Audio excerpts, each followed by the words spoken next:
കൂട്ടുകാരെ, അപ്പോൾ മലയാളീസ് കിച്ചണിലേക്ക് എല്ലാവർക്കും സ്വാഗതം. ഞാൻ ഉമാകൃഷ്ണൻ. നമുക്ക് ഇന്ന് വ്യത്യസ്തമായിട്ട് ഒരു നോർത്ത് ഇന്ത്യൻ ഡിഷ് ചന മസാല തയ്യാറാക്കാം. അപ്പോൾ ചന മസാല നമുക്ക് കൂടുതലായിട്ട് ഇപ്പോൾ നമ്മുടെ കേരളത്തിൽ അല്ലെങ്കിൽ ഫംഗ്ഷനൊക്കെ നമുക്ക് ചന മസാല, പൂരി ചന മസാലയൊക്കെ കിട്ടാറുണ്ട്. അപ്പം ആ ചന മസാല നമുക്ക് വീട്ടിൽ ഈസി ആയിട്ട് തയ്യാറാക്കാം. വളരെ എളുപ്പമാണ്. നമ്മൾ സാധാരണ കടലക്കറി വെക്കുന്നതിലും എളുപ്പമാണ് നമുക്ക് ഈ ഒരു ചന മസാല തയ്യാറാക്കാൻ. കാര്യം കടലക്കറിക്ക് നമുക്ക് തേങ്ങ വറുത്തരയ്ക്കുക എന്നൊക്കെയുള്ള പ്രോസസ്സ് ഉണ്ട്. അതല്ലാതെ നമുക്ക് ചെയ്യാം.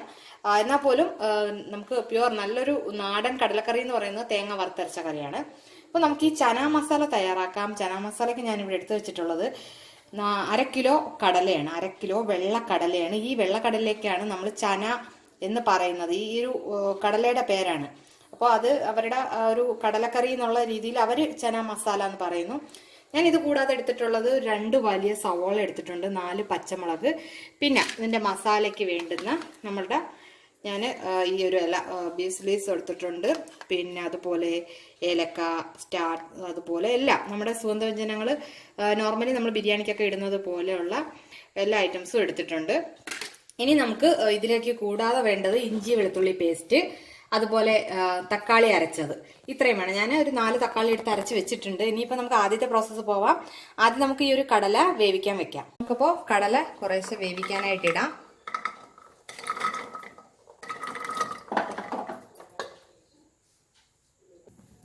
ഇതിലേക്ക് നമുക്ക് ആവശ്യത്തിന് ഉപ്പും അതുപോലെ മഞ്ഞൾപ്പൊടിയും ചേർത്ത് കൊടുക്കാം. ഉപ്പ് നമുക്ക് കടല വേവാനായിട്ടുള്ള ഉപ്പ് ചേർത്താൽ മതി. മസാലയ്ക്ക് നമുക്ക് ശേഷം ചേർക്കാം. അപ്പോൾ ഉപ്പും മഞ്ഞൾപ്പൊടിയും ചേർത്ത് നമുക്കിതൊന്ന് വേവിച്ചെടുക്കാം. ആവശ്യത്തിന് വെള്ളവും കൂടി ഒഴിച്ചു കൊടുക്കാം. ഇപ്പോൾ ഇത് നന്നായിട്ടൊന്ന് മുങ്ങി കടക്കുന്ന രീതിയിൽ നമുക്ക് വെള്ളം ഒഴിച്ചു കൊടുക്കാം. ഇനി നമുക്കിതൊന്ന് അടച്ച് ഒരു 5 വിസിൽ, ഒന്ന് ജസ്റ്റ് ഒരു 4 വിസിൽ നോക്കുക. 4 വിസിലാണ് നമുക്ക് നോക്കാം. 4 വിസിൽ കഴിഞ്ഞിട്ട് നമുക്ക് വേവ് കുറവാണെങ്കിൽ ഒന്നുകൂടി ഒന്ന് ട്രൈ ചെയ്യുക. ചിലപ്പോൾ കടലയ്ക്ക് വേവ് കൂടുതലും കുറവും വരാനുള്ള സാധ്യതയുണ്ട്. അതുകൊണ്ട് ആദ്യം ഒരു 4 വിസിൽ വരെ നമുക്ക് വെയിറ്റ് ചെയ്യാം. ഇപ്പോൾ 4 വിസിലാകുന്ന സമയത്ത് നമുക്ക് ഇതിനുള്ള മസാല കൂടി തയ്യാറാക്കാം. ഇപ്പോൾ നമുക്ക് ആ കടല വേവുന്ന സമയത്ത് നമുക്ക് മസാല തയ്യാറാക്കിയെടുക്കണം. അതിന് നമുക്കൊരു 2 ടേബിൾ സ്പൂൺ ഓയിൽ ഒഴിച്ചു കൊടുക്കാം. ഓയിൽ വെളിച്ചെണ്ണയല്ല, നമുക്ക് തവിടെണ്ണ, ഒന്നുകിൽ റൈസ് ബ്രാൻഡ് ഓയിൽ, അതല്ലെങ്കിൽ പിന്നെ നമുക്ക് സൺഫ്ലവർ ഓയിൽ യൂസ് ചെയ്യാം.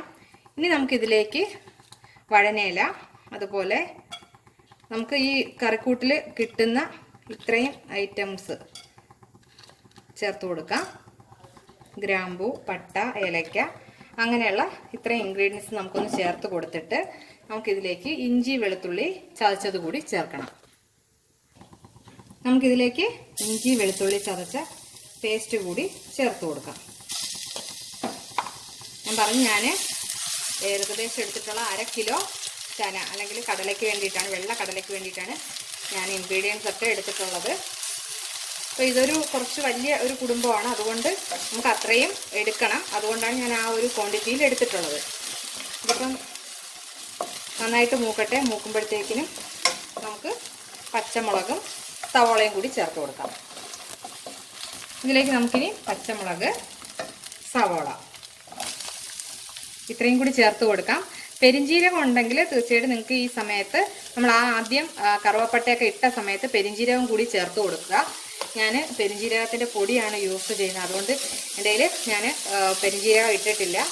അപ്പോൾ നിങ്ങൾ പെരിഞ്ജീരകം കൂടി ഇട്ട് കൊടുക്കുക. ഇതിന് നമുക്ക് കുറച്ച് ഉപ്പിട്ട് നന്നായിട്ടൊന്ന് വഴറ്റിയെടുക്കാം. നമ്മൾ കടലയ്ക്ക് ഉപ്പിട്ടിട്ടുണ്ട്, അതുപോലെ ഇതിനകത്ത് ഇപ്പോൾ അതനുസരിച്ച് ആ ഒരു ടേസ്റ്റ് അനുസരിച്ച് മാത്രം നമ്മൾ ഇതിനകത്ത് ഉപ്പിട്ടാൽ മതി. ഇതിന് നമുക്ക് നന്നായിട്ട് ഒന്ന് വഴറ്റിയെടുക്കാം.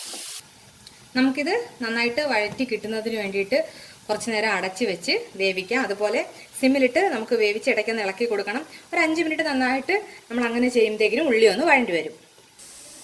ഇപ്പോൾ ഏകദേശം നന്നായിട്ട് വഴണ്ടി വന്നിട്ടുണ്ട്. അപ്പോൾ നമുക്ക് ഒന്ന് ഇളക്കി കൊടുത്തിട്ട് ഇനി നമുക്ക് പൊടികൾ ചേർത്ത് തുടങ്ങാം.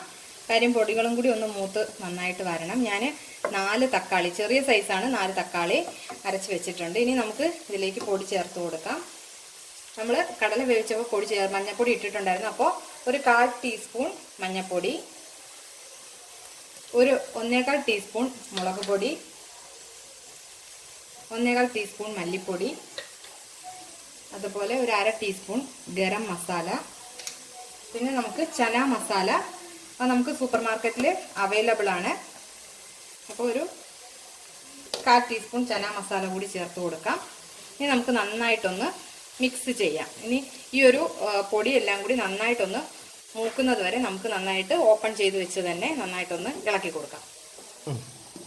ഇപ്പോൾ തക്കാളി നന്നായിട്ട് അരച്ചാണ്. ഞാൻ 4 തക്കാളിയാണ്, അത് ഞാൻ പറഞ്ഞു ചെറിയ തക്കാളിയായിരുന്നു, നന്നായിട്ട് അരച്ചതാണ്. ഇനി നമുക്കിത് ഈ ഒരു കൂട്ടിലേക്ക് നമ്മുടെ പൊടികളെല്ലാം മൂത്തിട്ടുണ്ട്. അപ്പം മൂത്തിട്ട് നല്ല അതിൻ്റെ മണമൊക്കെ വന്നു തുടങ്ങി. അപ്പോൾ ഈ ഒരു തക്കാളിയുടെ ടേസ്റ്റ് കൂടി അല്ലെങ്കിൽ ഇത് നമുക്ക് നന്നായിട്ടൊന്ന് മിക്സ് ചെയ്ത് കൊടുക്കാം. അപ്പോൾ ഇതിന് നന്നായിട്ടൊന്ന് ഡ്രൈ ആവണം. നന്നായിട്ട് ഈ ഒരു മസാല ഒന്ന് കുറുകി എണ്ണ തെളിയണം. അപ്പോൾ അതുവരെ നമുക്കിതൊന്ന് നന്നായിട്ട് ഇളക്കി കൊടുക്കാം. ഇടയ്ക്കൊരു കുറച്ച് നേരം നമുക്ക് അടച്ച് വെച്ചിട്ട്, കാര്യം ഇത് ദേഹത്ത് തെറിക്കും, അതുകൊണ്ടൊന്ന് മീഡിയം ഫ്ലെയിമിലിട്ടിട്ട് നമുക്ക് കുറച്ച് നേരം അടച്ച് വയ്ക്കാം. നന്നായിട്ട് നമ്മൾ തക്കാളി ഇട്ടിട്ട് നന്നായിട്ട് തിളച്ചിട്ടുണ്ട്. ഇനി നമുക്കിതിലേക്ക് ടൊമാറ്റോയുടെ കെച്ചപ്പ് ഒരു 2 ടേബിൾ സ്പൂണോളം ചേർത്ത് കൊടുക്കാം. പിന്നെ നമുക്ക് 1 ടേബിൾ സ്പൂൺ പഞ്ചസാര, നമുക്കൊരു ടേസ്റ്റ് ഈക്വൽ ചെയ്യാനായിട്ടാണ്. ഇനി നമുക്ക് ഇത് നന്നായിട്ടൊന്ന് കുറുകുന്നത് വരെ വെയിറ്റ് ചെയ്യാം. അപ്പോൾ കറി ഒന്ന് നന്നായിട്ട് ഗ്രേവി ഒന്ന് കുറുകി വരാൻ തുടങ്ങിയിട്ടുണ്ട്. പിന്നെ നമ്മൾ പൊടി ചേർത്തപ്പം ജീരകപ്പൊടി ചേർത്തിട്ടില്ല. കാര്യം നമ്മൾ നോർത്ത് ഇന്ത്യൻ ഫുഡ് ഒരു തവണയെങ്കിലും കഴിച്ചിട്ടുള്ളവർക്കറിയാം, അവരുടെ ഡിഷിൽ നമ്മൾ മല്ലിപ്പൊടിയൊക്കെ യൂസ് ചെയ്യുന്ന അല്ലെങ്കിൽ മഞ്ഞൾപ്പൊടി യൂസ് ചെയ്യുന്നത് പോലെയാണ് അവരുടെ 99% ഡിഷിലും ജീരകം ചേർക്കാറുണ്ട്. അപ്പം ആ ജീരകത്തിൻ്റെ ടേസ്റ്റ് ഇഷ്ടമല്ലാത്തവർക്ക് അത് ഒഴിവാക്കാം. അപ്പം ഞാൻ ജീരകം ഇട്ടിട്ടില്ല. പക്ഷേ നമുക്ക് ആ ഒരു നോർത്ത് ഇന്ത്യൻ ടേസ്റ്റിൽ കിട്ടണം എന്നുണ്ടെങ്കിൽ നമുക്ക് ആ ജീരകം ചേർത്ത് തന്നെ പോകണം. എനിക്കിപ്പം ഞാനിവിടെ 2-3 തവണ ചന മസാല ട്രൈ ചെയ്തപ്പം ജീരകം ഇട്ടിട്ട് കുട്ടികൾക്കൊന്നും അധികം ടേസ്റ്റ് തോന്നിയില്ല. ജീരകം ഞാൻ മാറ്റിയതിന് ശേഷം ജീരകം ഇടാതെ ഉണ്ടാക്കിയപ്പോൾ കുട്ടികൾക്കൊക്കെ വളരെ ഇഷ്ടമായി. അപ്പോൾ ഇതിപ്പോൾ നന്നായിട്ടൊന്ന് കുറുകി വന്നിട്ടുണ്ട്, എണ്ണയൊക്കെ തെളിയാൻ തുടങ്ങിയിട്ടുണ്ട്. നമുക്കിനി ഇതിലേക്ക് വേവിച്ച് വെച്ചിരിക്കുന്ന കടല ഇട്ട് കൊടുക്കാം. ഇപ്പോൾ നമ്മുടെ ചന അല്ലെങ്കിൽ കടല വെന്തിട്ടുണ്ട്. നമ്മളുടെ ഗ്രേവി ഇപ്പോൾ മസാലയും ഇവിടെ നല്ല തിക്ക് പേസ്റ്റ് ആയിട്ടുണ്ട്. നമുക്കിനി ഇതിലേക്ക് ഇത് ചേർത്ത് കൊടുക്കാം. കടല നമുക്ക് ഈ ഒരു മസാലയിലേക്ക് നമുക്ക് ചേർത്ത് കൊടുക്കാം.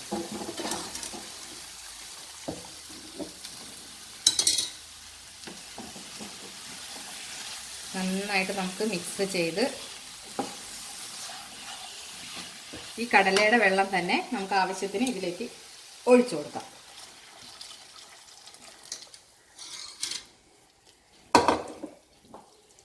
ഇനി ഇത് നന്നായിട്ടൊന്ന് തിളയ്ക്കണം. തിളച്ച് നമ്മുടെ കടല നന്നായിട്ടൊന്ന് ഈ ഒരു നമ്മുടെ മസാലയിൽ കിടന്നൊന്ന് തിക്കായിട്ട് ഇത് നല്ലൊരു ഗ്രേവി ആവണം. അപ്പോൾ അതുവരെ നമുക്കൊന്ന് അടച്ചു വയ്ക്കാം. ഇപ്പോൾ നമ്മളുടെ ആ ഗ്രേവിയൊക്കെ ഒന്ന് തിക്കായിട്ടുണ്ട്.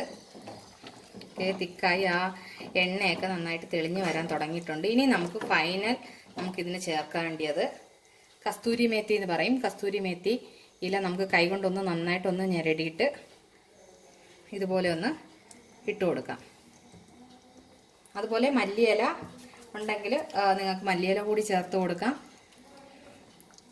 ഇപ്പോൾ നമ്മുടെ ചന മസാല തയ്യാറായിട്ടുണ്ട്. ഏകദേശം നമുക്ക് ആ ഒരു കടല വേവുന്ന ആ ഒരു താമസം മാത്രമേ ഉള്ളൂ. അല്ലാതെ ഗ്രേവി നമുക്ക് മസാല പെട്ടെന്ന് തയ്യാറാക്കാൻ പറ്റും. ആ ഒരു കടലയുടെ വേവ്, നിങ്ങൾ കടല നേരത്തെ വേവിച്ച് വെച്ച് കഴിഞ്ഞാൽ നമുക്കൊരു 15-20 മിനിറ്റിനുള്ളിൽ നമുക്ക് ഈ ഒരു അടിപൊളിയായിട്ട് ചന മസാല തയ്യാറാക്കാം. അപ്പോൾ എല്ലാവരും ഇതൊന്ന് ട്രൈ ചെയ്ത് നോക്കുക. നല്ലൊരു ഡിഷാണ്. ചപ്പാത്തിക്കും പൊറോട്ടയ്ക്കും അപ്പത്തിനും ഒക്കെ വളരെ നല്ലൊരു സൈഡ് ഡിഷാണ്. കൂടാതെ നമുക്കിത് ചോറിനൊപ്പം വരെ വളരെ ടേസ്റ്റി ആയിട്ട് കഴിക്കാം. അങ്ങനെ നിങ്ങൾക്ക് ഞാൻ പറഞ്ഞു, ജീരകത്തിൻ്റെ ടേസ്റ്റ് ഇഷ്ടമുള്ളവർക്ക് ഇതിനകത്ത് ജീരകം ആഡ് ചെയ്യാം. അതുപോലെ മാംഗോ പൗഡർ, നമ്മുടെ ഡ്രൈ മാംഗോ പൗഡർ വാങ്ങിക്കാൻ കിട്ടും. അങ്കൂർ പൗഡർ എന്നൊക്കെയാണ് പറയുക. അപ്പോൾ അവർ നോർത്ത് ഇന്ത്യക്കാർ അതും ഈ ഒരു ഓപ്ഷൻ ഇതിനകത്തേക്ക് ചേർക്കാറുണ്ട്. അപ്പോൾ നമുക്ക് നമ്മളുടെ കേരളീയ ടേസ്റ്റിന് അത് യോജിച്ചതായിട്ട് തോന്നിയിട്ടില്ല. എനിക്ക് അതിൻ്റെ ഒരു ടേസ്റ്റ് പിടിക്കാത്തതുകൊണ്ടാണ് ഞാനത് ചേർക്കാൻ. അപ്പോൾ നിങ്ങൾ ഈ ഒരു നമ്മുടെ മാംഗോയുടെ ഡ്രൈ മാംഗോ പൗഡറും അതുപോലെ ജീരകവും നിങ്ങൾക്ക് ചേർക്കാം. ഫസ്റ്റ് നിങ്ങൾ അങ്ങനെ ഒന്ന് ട്രൈ ചെയ്ത് നോക്കുക. അത് ചേർക്കുമ്പോൾ നമ്മൾ പൊടി എപ്പോഴും ചേർത്തോ ആ സമയത്ത് നമ്മൾ ഇത് രണ്ടും ചേർക്കാൻ ശ്രമിക്കുക. അപ്പോൾ ഇനി നമുക്കിതൊന്ന് അടച്ച് വെക്കാം, തീ ഓഫ് ചെയ്യാം. നമ്മളുടെ ചന മസാല ഇവിടെ റെഡി ആയിട്ടുണ്ട്. നിങ്ങൾ എല്ലാവരും ഒന്ന് ട്രൈ ചെയ്ത് നോക്കുക. നല്ലൊരു വീഡിയോയുമായിട്ട് ഇനിയും കാണാം. അതുവരെ